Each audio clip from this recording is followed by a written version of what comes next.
India TV YouTube channel को subscribe करें और बेल आइकन दबाएं। असम और मिजोरम के बीच सीज फायर कब होगा, क्योंकि टेंशन कम होने के बजाय और बढ़ गई है। दोनों सरकारों की ओर से केस दर्ज किए जा रहे हैं। अब मिजोरम के कोलासिब थाने में असम के सीएम हेमंत बिस्व शर्मा के खिलाफ एफआईआर दर्ज की गई और बेहद गंभीर धाराएं लगाई गई है। हेमंत बिस्व शर्मा के अलावा असम पुलिस के 4 सीनियर पुलिस ऑफिसर्स के खिलाफ भी केस दर्ज किया गया है। इनके अलावा प्रशासन के 2 बड़े अधिकारियों पर भी एफआईआर दर्ज की गई। इन सबको थाने में तलब किया गया है। इन सब पर हत्या के प्रयास जैसे कई आरोपों के तहत मामला दर्ज किया गया है और सबको 1 अगस्त को कोलासिब थाने में पेश होने के लिए कहा गया है।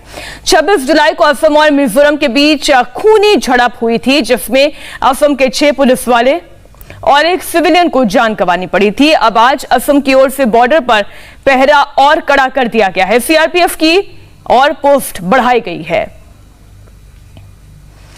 असम के मुख्यमंत्री के अलावा असम के पुलिस महानिरीक्षक यानी आईजीपी अनुराग अग्रवाल का नाम भी मिजोरम की एफआईआर में दर्ज है।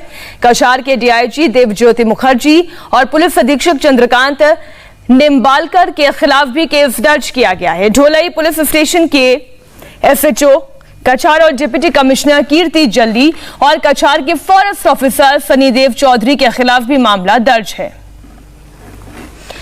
असम के मुख्यमंत्री पर मिजोरम में गंभीर धाराएं लगाई गई है, जिसमें हत्या का प्रयास और आपराधिक साजिश की धाराएं लगाई गई है। तनाव इतना बढ़ गया है कि दोनों राज्यों ने बॉर्डर पर सख्ती और बढ़ा दी है। असम और मिजोरम को जोड़ने वाली हर सड़क और हाईवे पर गश्ती बढ़ाई गई है। बॉर्डर से गुजरने वाली हर गाड़ी की चेकिंग की जा रही है। असम पुलिस जंगल के अंदर कई गुप्त जगहों पर अपने पोस्ट तैयार कर रही है। ये सारी कवायद इसलिए हो रही है क्योंकि असम सरकार को खबर मिली है कि मिजोरम सरकार के सहयोग से कुछ लोग असम के इलाकों में दाखिल होकर सड़क काटने का काम कर रहे हैं और घात लगाकर हमले की तैयारी में है। असम सरकार का कहना है कि ड्रग्स की तस्करी और जानवरों की तस्करी के खिलाफ जब से अभियान तेज किया गया है, तब से सीमा पर विवाद बढ़ गया है। हमारी जो इंफॉर्मेशन है, उनके सिविलियंस के हाथों में भी एक्सप्लोजिव्स हैं, गन्स डिस्ट्रीब्यूट हो चुके हैं, एमिनेशन बहुत वो सिविलियंस में बांट दिए हैं। उनके काफ़ी सिविलियंस एक्स मिलिटेंट्स भी हैं, तो शायद उनको ट्रेनिंग भी रेडी मिल चुका है। बहुत उनके तरफ से आगे अग्रेसिवली मूवमेंट बढ़ रहा है, जिसके वजह से we have to stop them at some point. हमारी सिटीजन्स को भी हमको सिक्योरिटी अश्योर करना है। जैसे उस दिन आपने देखा डीसीएसपी ऑफ कछार को अटैक किए हैं उन्होंने, तो we have to set up our guards. इसी प्रोसेस में हम हमारे पॉइंट्स सेटअप कर रहे हैं। इस वक्त हमारे साथ संवाददाता पवन नारा जुड़ गए हैं। पवन, ये देश के ही 2 राज्यों की हम बात कर रहे हैं, लगता नहीं है, क्योंकि मसला ऐसे लग रहा है जैसे बॉर्डर इश्यू बन गया है। क्या कर रही है दोनों राज्यों की सरकारें? जी बिल्कुल मीनाक्षी, ये अभूतपूर्व है कि एक सिटिंग सीएम के खिलाफ अटेम्प्ट टू मर्डर और आपराधिक साजिश का मुकदमा दर्ज किया गया है। न सीएम के खिलाफ बल्कि बाकी सभी सीनियर नेताओं अधिकारियों के भी ये मुकदमा दर्ज किया गया है। जिस तरह से 26 तारीख की घटना हुई तो उम्मीद की जा रही थी कि केंद्र के हस्तक्षेप के बाद स्थिति सुधरेगी, लेकिन जिस तरीके से दोनों स्टेट्स की तरफ से एक्शन लिए जा रहे हैं, उसकी वजह से मामला अभी भी अटका हुआ लग रहा है, बेहद गंभीर है।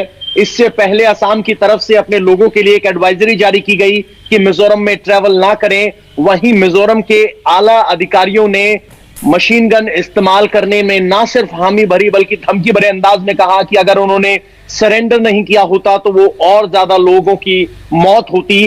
तो इस वक्त जरूरत है केंद्र के हस्तक्षेप की, क्योंकि सीमा पर अभी भी तनाव है। भले ही पैरामिलिट्री फोर्सेस 100 से ज्यादा पोस्ट पर तैनात कर दी गई है, लेकिन ये रिजर्व फॉरेस्ट का इलाका है। जिस इलाके की हम बात कर रहे हैं, वहां पर अभी भी पोस्ट बनाई जा रही है असम की तरफ से।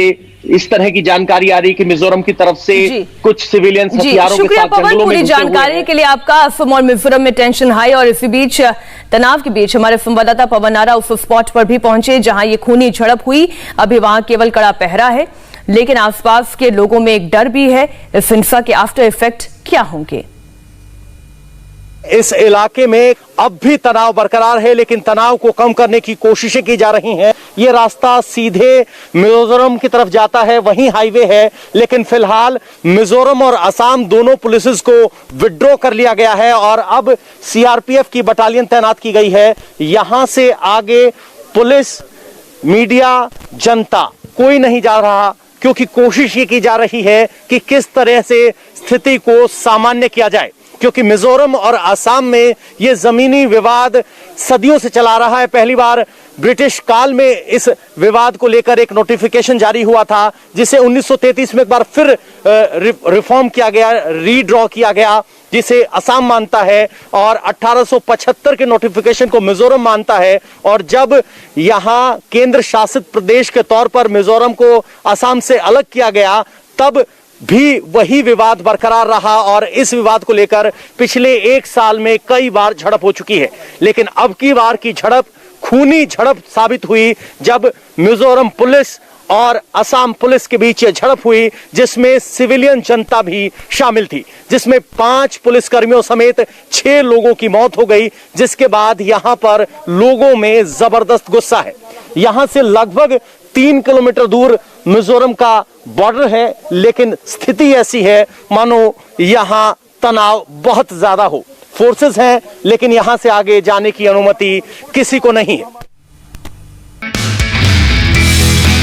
नमस्ते, मैं हूं मीनाक्षी जोशी। वीडियो और खबरों से अपडेट रहने के लिए India TV YouTube channel subscribe करें, बेल आइकन दबाना ना भूलें। जुड़े रहें इंडिया टीवी के साथ।